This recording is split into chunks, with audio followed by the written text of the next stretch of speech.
ഇപ്പോഴുണ്ട് ചില ചെറുപ്പക്കാര് സുബ്ഹാനല്ലാഹ് മുടി വെച്ചിട്ട് ആ മുടി എപ്പോഴും നെറ്റിമലായി, മുടി നെറ്റീന്റെ മുകളിൽ ഇങ്ങനെ. അതിങ്ങനെ ഇടക്കിടക്ക് എന്ത് ചെയ്യുമെന്നറിയോ? അഥവാ നെറ്റീമെന്ന് കേറിപ്പോവോ എന്ന് പേടിച്ചിട്ട് സുബ്ഹാനല്ലാഹ് ഞാന് കണ്ടതാ, കണ്ണാടിയിൽ നോക്കിയിട്ട് ചില ചെറുപ്പക്കാര് മുടി ഇങ്ങനെ ഇങ്ങനെ അങ്ങോട്ടാക്കിയിട്ട് അവസാനം ഇങ്ങോട്ടൊരാക്കല്.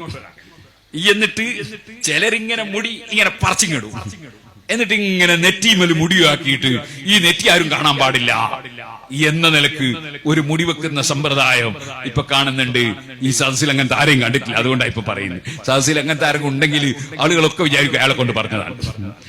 അങ്ങനെയൊന്നല്ല, നമ്മൾ ആരെയും വിചാരിച്ചിട്ട് പറയലൊന്നല്ല, നമ്മൾ പറയേണ്ടി അങ്ങ് പറയാം. അതുകൊണ്ട് പറയട്ടെ ചെറുപ്പക്കാരെ, അങ്ങനെ മുടി വെച്ചാൽ നിങ്ങൾ സുജൂദ് ചെയ്യുന്ന സമയത്ത് മുടിയുടെ മേലെയാണ് നെറ്റി കുത്തുന്നതെങ്കിൽ സുജൂദ് ബാത്തിലാണ്, നിസ്കാരം ബാത്തിലാണ്.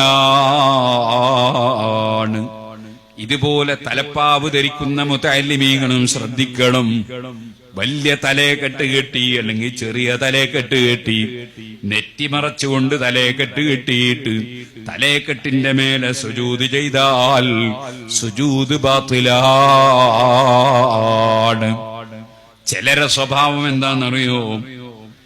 നെറ്റി മറച്ചിട്ട് തലയെക്കെട്ട് കെട്ടും, സുജൂദ് ചെയ്യാൻ നോക്കുമ്പോ ഇങ്ങനെ ഒന്നങ്ങോട്ട് പൊക്കും, പിന്നെ സുജൂദ് കഴിഞ്ഞിട്ട് പിന്നെ ഇങ്ങോട്ട് തന്നെ താഴ്ത്തും. ഇതൊന്നും നിസ്കാരത്തിൽ എടുക്കേണ്ട പണിയല്ല.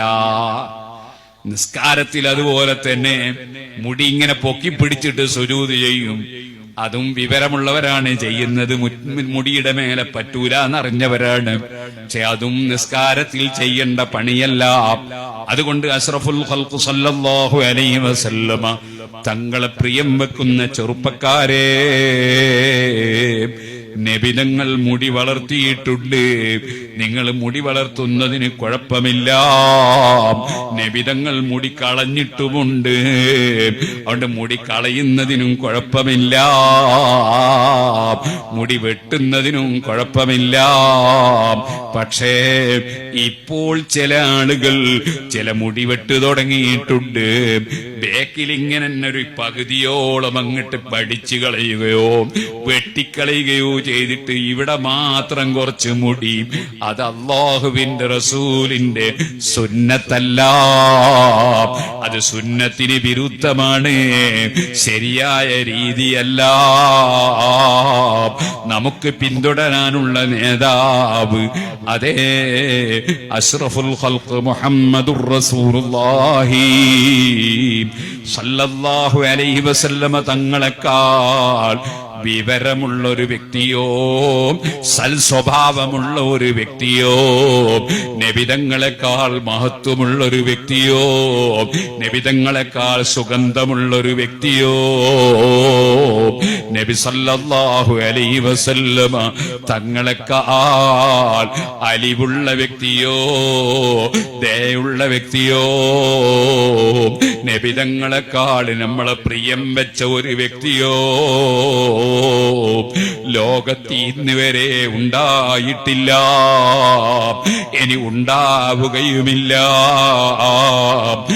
റസൂലുള്ളാഹി സ്വല്ലല്ലാഹു അലൈഹി വസല്ലമ തങ്ങളെ ഖൽബിന്റെ അടിത്തട്ടിൽ സ്നേഹിക്കുന്ന ചെറുപ്പക്കാരെ, നബിതങ്ങൾ മുടി വളർത്തിയപ്പോൾ നന്നായി എണ്ണയിട്ട് വാർന്നു വെച്ചിട്ടുണ്ട്. ആ എണ്ണ തലേക്കെട്ടിൽ പുരളാതിരിക്കാൻ വേണ്ടി തലേക്കെട്ടിന്റെയും തലമുടിയുടെയും ഇടയ്ക്ക് ഒരു ചെറിയ സാധനം മറയാക്കി വെച്ചിട്ടുമുണ്ടെന്ന് വരെ ഹദീസിന്റെ ഗ്രന്ഥങ്ങളിൽ കാണാം. അതുകൊണ്ട് അല്ലാഹു തന്നതല്ലേ നമുക്ക് മുടി. മുടി തീരെ ഇല്ലാതെ കഷണ്ടിയായി നടക്കുന്ന ആളുകൾ നമ്മുടെ കൂട്ടത്തിൽ തന്നെ ഇല്ലേ? മുടി തന്നവൻ പടച്ചവനല്ലേ, നമ്മൾ വിവരമില്ലാത്തവരല്ലേ? വിവരമുണ്ടെന്ന് ഈ പറയുന്ന ഞാൻ വാദിച്ചാൽ നിങ്ങൾ വാദിച്ചാൽ ഞാൻ ചോദിക്കുന്നു, നിന്റെ തലയിലുള്ള രോമത്തിന്റെ എണ്ണം പറയാൻ കഴിയുമോ? പോകട്ടെ, മീശയിലുള്ള രോമത്തിന്റെ എണ്ണം പറയാൻ കഴിയുമോ? നിന്റെ താടിയിലെ രോമത്തിന്റെ എണ്ണം പറയാൻ കഴിയുമോ? സ്വന്തം ശരീരത്തിലെ രോമത്തിന്റെ എണ്ണം പോലും അറിയാത്ത വിവരമില്ലാത്തവരല്ലേ നാം?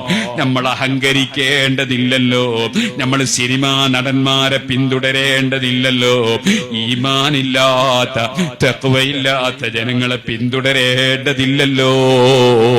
നമുക്ക് പിന്തുടരാൻ അഷ്റഫുൽ ഖൽഖ് മുഹമ്മദുർ റസൂലുള്ളാഹി സ്വല്ലല്ലാഹു അലൈഹി വസല്ലമ തങ്ങളില്ലേ? അതുകൊണ്ട് ചെറുപ്പക്കാരെ, മുടി നന്നായി എണ്ണയിട്ട് വാർന്ന് അച്ചടക്കത്തോടെ വെക്കുക. അതിന്റെ മേലെ സുജൂദ് ചെയ്ത് നിസ്കാരം ബാത്തിലാക്കല്ലേ.